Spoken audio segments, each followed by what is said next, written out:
Vamos começar a nossa live. Eu estava introduzindo aqui o tema que a gente vai tratar hoje na Tá, live da mentoria.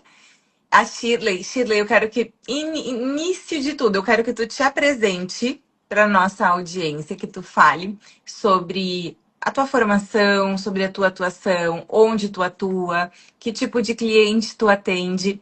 E em seguida a gente vai começar então a falar sobre o que é o transtorno da aprendizagem, o que não é o transtorno da aprendizagem, quais são as situações mais comuns, os desafios e também o que os pais e os educadores, principalmente, precisam estar atentos quando a gente pensa na possibilidade da criança ter ali algum transtorno de aprendizagem.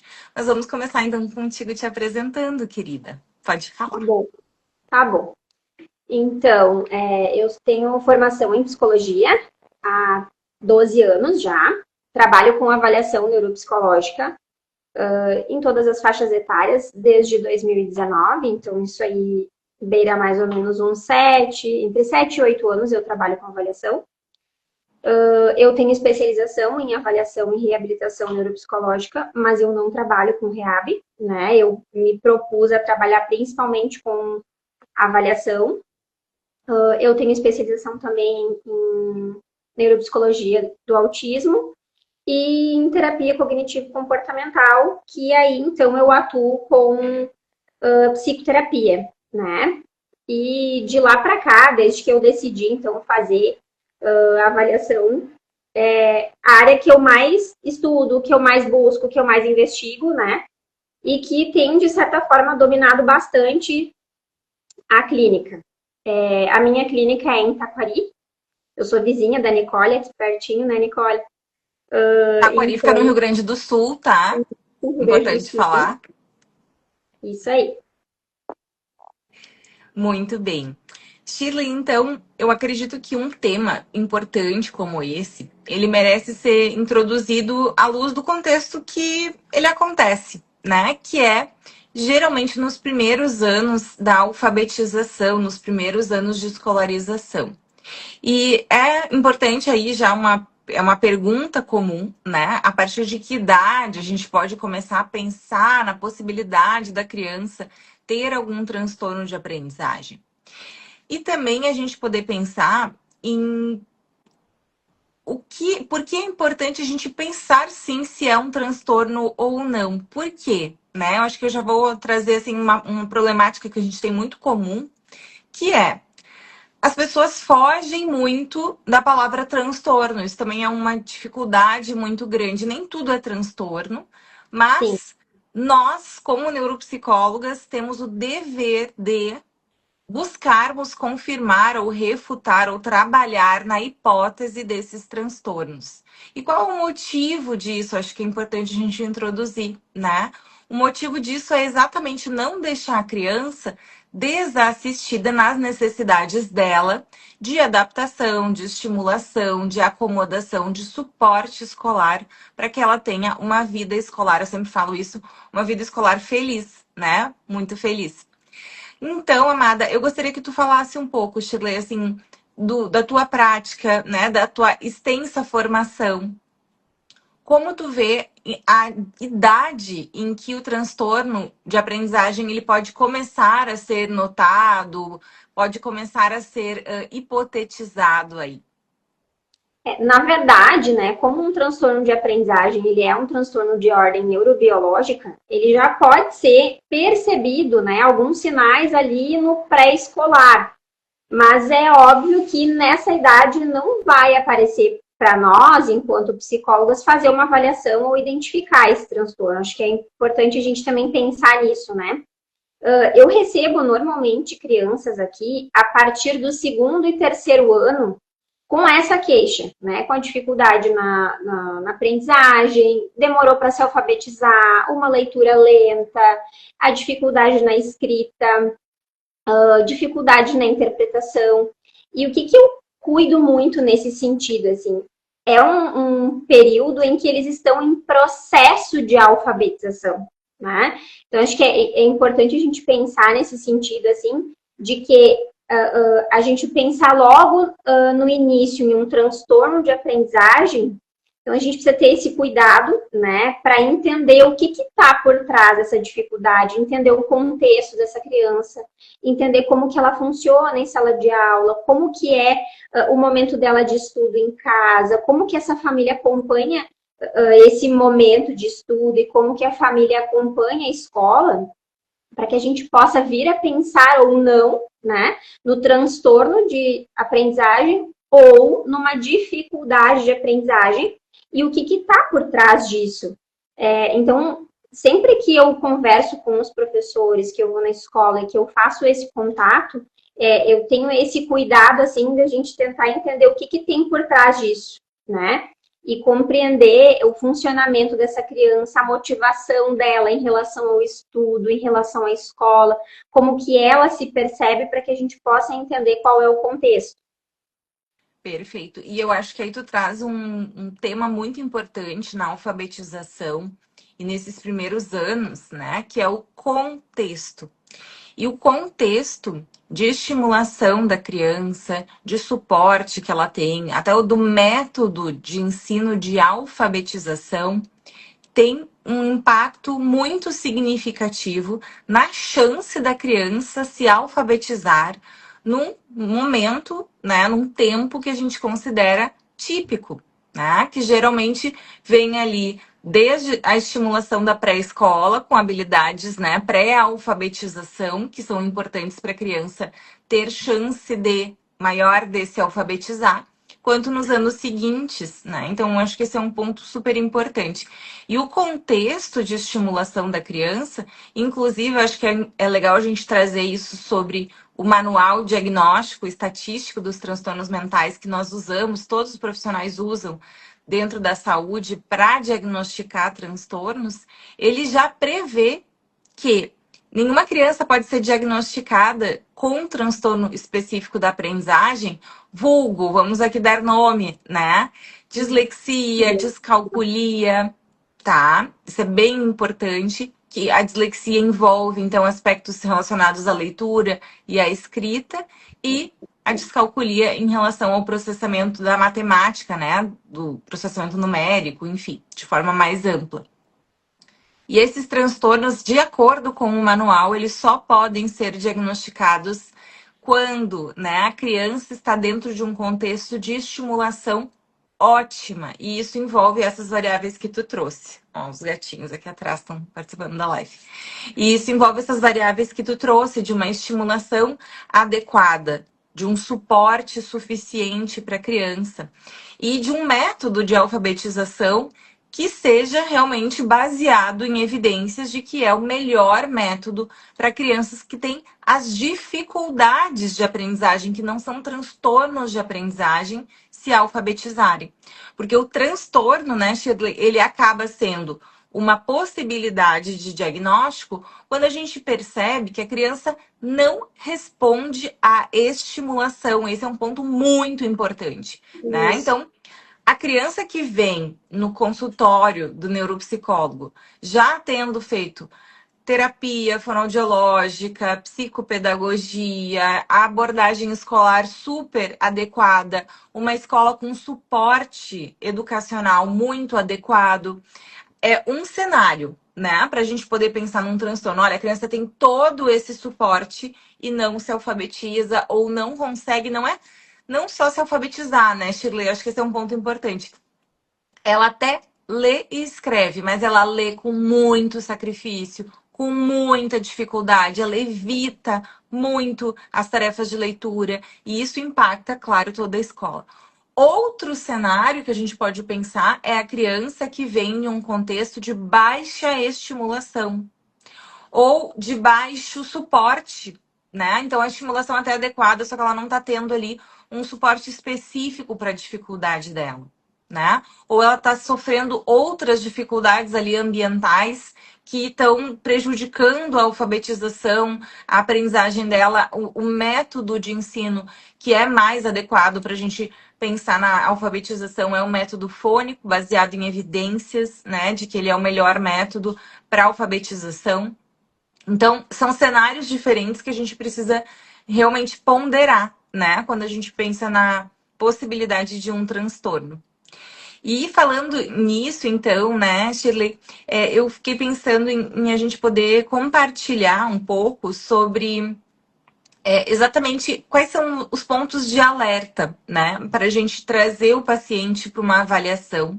Porque tem um outro ponto aqui que é bem comum quando a gente fala na avaliação neuropsicológica dos transtornos de aprendizagem, é que a criança ela não vem somente com uma queixa de aprendizagem, certo?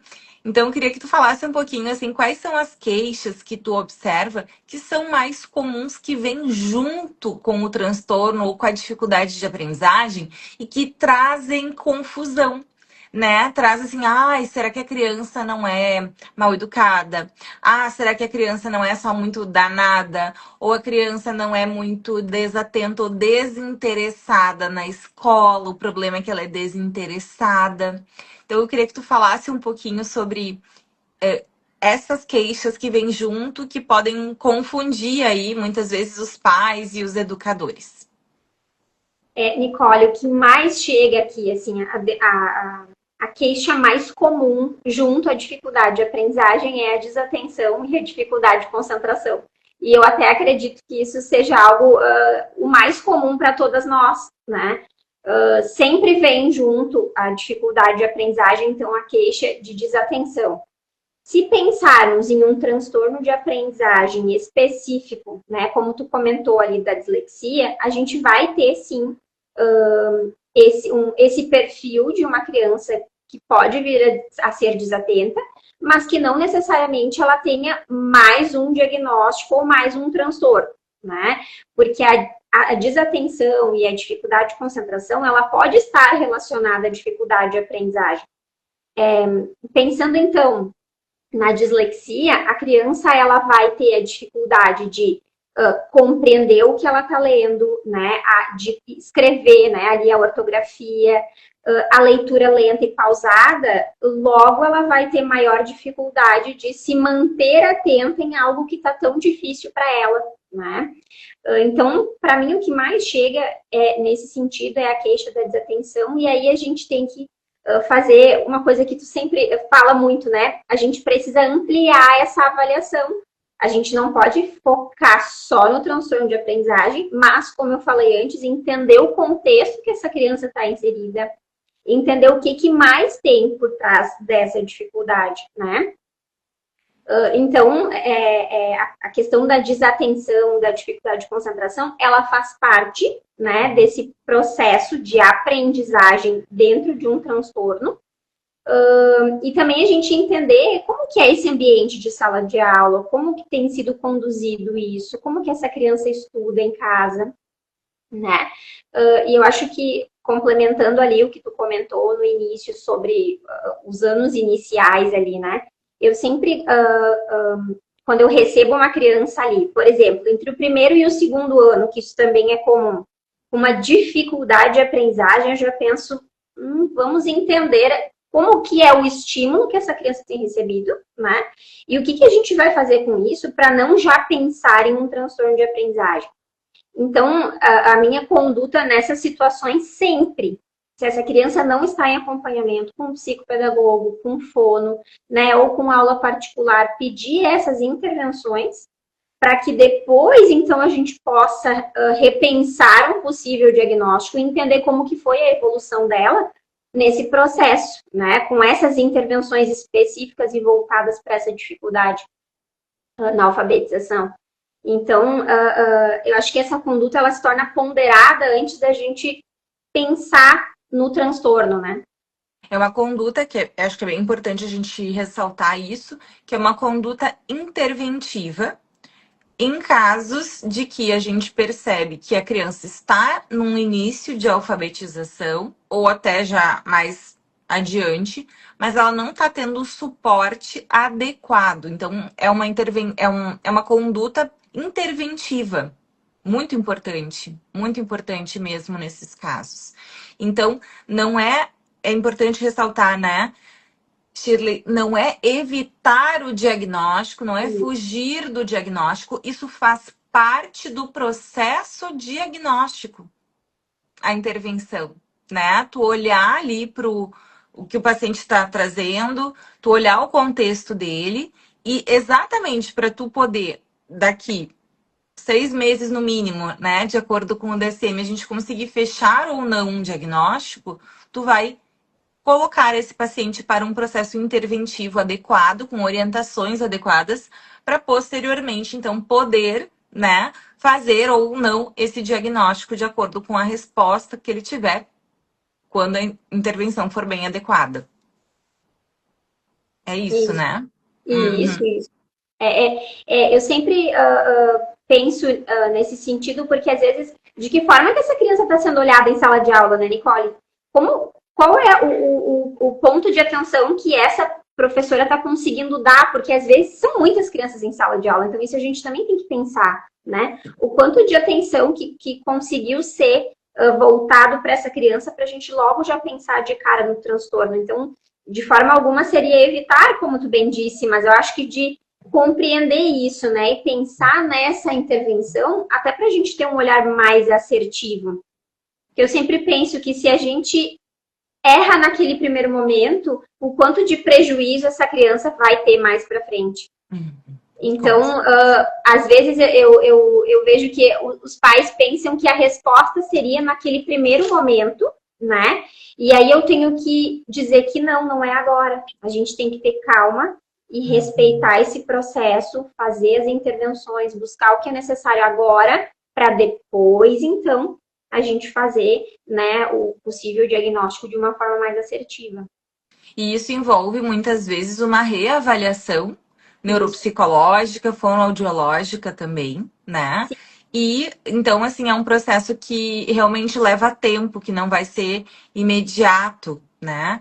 E ao mesmo tempo, eu acredito que um ponto de muita atenção aqui para os pais, para os educadores, para os profissionais, principalmente para neuropsicólogos, que têm, em geral, uma formação não voltada para o olhar à linguagem, ao processamento da linguagem, não são todos, mas eu diria que é a maioria, né? Muitas vezes também passam, desviam o olhar, eu vou trazer essa expressão, né? Shirley, assim, desviam o olhar para as dificuldades de aprendizagem, para os transtornos que envolvem a linguagem, a leitura, a escrita, a linguagem oral. E são pontos muito decisivos para a vida da criança na idade escolar, né? Então, assim, na vida escolar como um todo. Então, a criança, ela está inserida na escola, ela precisa usar leitura e escrita.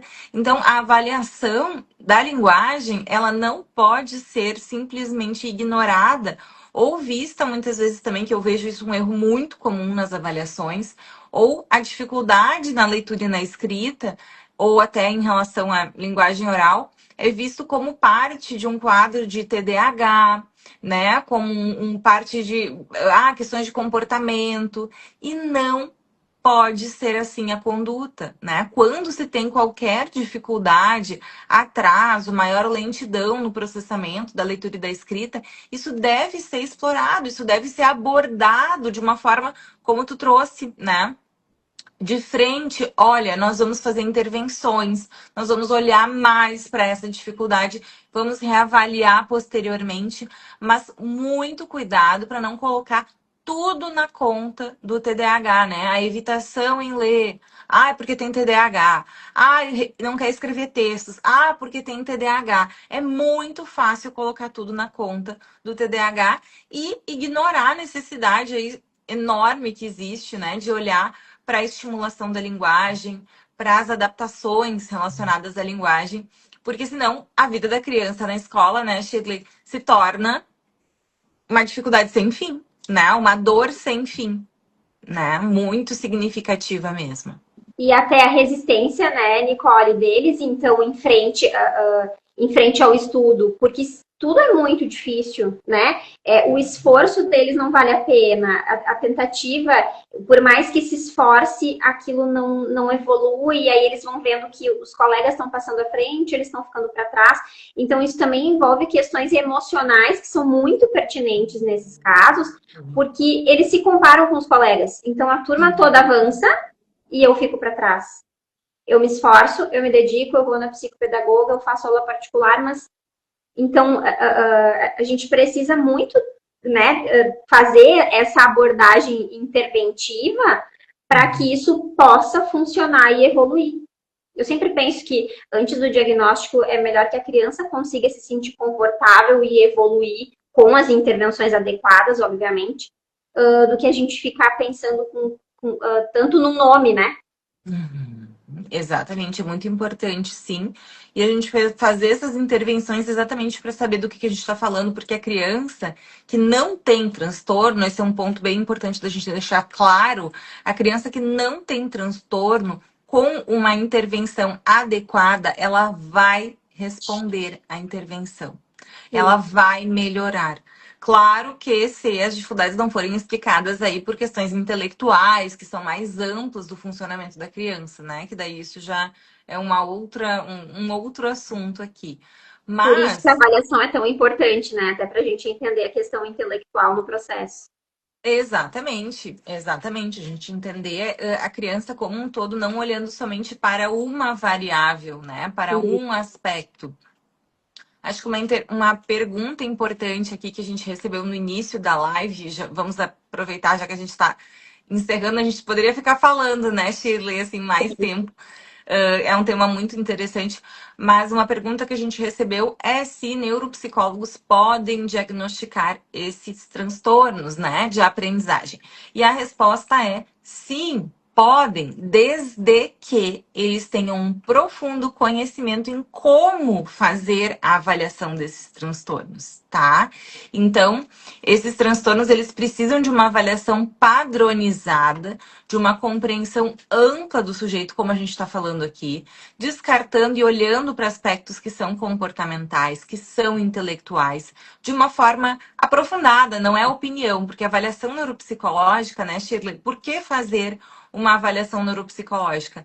A avaliação neuropsicológica não é uma pura opinião. É um procedimento padronizado de observação, baseado em evidências, né? E a gente vai pensar, por exemplo, no processamento da linguagem, ele é sim um construto, a linguagem é um construto da neuropsicologia que é compartilhado, porque a neuropsicologia não é uma ilha, né? Ela bebe de fontes de diferentes disciplinas, inclusive da fono, do estudo da linguagem e da psicologia cognitiva também, que também busca entender como a linguagem é processada no sistema nervoso central, que traz esse estudo dos modelos de linguagem dentro do nosso cérebro, como eles podem ser processados. Então, são áreas que são interdisciplinares, né? Não são áreas que são isoladas e exclusivas somente de uma profissão. E não é a gente ignorar o papel de um ou dizer que um substitui o outro, porque não substitui. Né? É óbvio que um fonoaudiólogo especializado em linguagem, que é um ponto também importante, né, Shirley? Nem todo fonoaudiólogo é especializado em leitura e escrita. Nem todo fonoaudiólogo entende em profundidade linguagem, como nem todo psicólogo entende em profundidade, por exemplo, transtornos alimentares. E isso faz parte, porque são especialidades, são áreas, né, de aprofundamento. Porém, né, a gente pode sim entender que o fonoaudiólogo que estuda a linguagem, que é formado, que se dedica, que trabalha com isso, ele vai ter um olhar muito mais aprofundado, mais diretivo, mais voltado para as intervenções necessárias, especializado mesmo, que o neuropsicólogo não vai se ocupar disso. Então, não é uma área pegar a demanda da outra, querer, né, monopolizar a demanda da outra. Eu acredito que são áreas que colaboram, né, que elas cooperam e eu faço questão sempre de trabalhar com fonoaudiólogos quando eu tenho pacientes com transtornos de aprendizagem. Isso não é uma competição, tá? Essa é meu posicionamento, essa é a minha opinião. Não é uma competição de áreas, não é ou eu ou tu, somos nós para ajudar o paciente, tá? Não sei, Shirley, se tu tem uma experiência semelhante, assim, mas essa é a minha vivência, né? Eu trabalho há 20 anos com neuropsicologia, eu sou há 15 anos formada, mas na graduação eu já trabalhava. Eu fui formada por uma fonoaudióloga dentro da neuropsicologia, que é psicóloga também, que é a Rochelle. Então, eu defendo muito essa interdisciplinaridade, eu sou uma feroz defensora disso. Mas eu acho que a gente não precisa pensar assim, né? Tipo, a colega falou assim: ah, estão me falando nos cursos que a gente não pode diagnosticar esse transtorno. Acho que isso também é uma distorção e um desserviço, né, pro paciente. Concordo com a tua opinião e eu trabalho da mesma forma, né? Nessa avaliação para esse transtorno. Não tem como a gente trabalhar sem o fono, não tem como a gente trabalhar, Nicole, na neuropsicologia sem as outras áreas que complementam, que somam, né? Não é nem complementam, elas somam, né? A neuropsicologia é tão bonita por isso, porque é uma soma, né, multiprofissional e a gente poder ter essas parcerias e pessoas que trabalhem com a gente pensando nesse sentido é fundamental. Então, assim, eu tenho aqui na cidade fonos que trabalham conjunto comigo, né? Que a gente consegue discutir, eu consigo encaminhar o paciente para fazer esse diagnóstico mais assertivo, entender esse funcionamento, porque não é a parte que eu domino. Então, eu posso entender um pouco, mas eu não domino. Então, é fundamental, participo da tua opinião, com certeza. Perfeito. Querida, então encerramos nossa live. Queria te agradecer muito por esse compartilhamento, por tu trazer a tua experiência, o teu conhecimento, que eu sei que é profundo e amplo, né? Para os transtornos de aprendizagem, mas para outros transtornos. Te agradeço demais. Eu que agradeço a oportunidade. Beijo para Um ti. beijinho Para todo mundo e que ótimo assistiu. dia. Obrigada por todo mundo que Obrigada. esteve aqui conosco. Tchau, tchau. Tchau.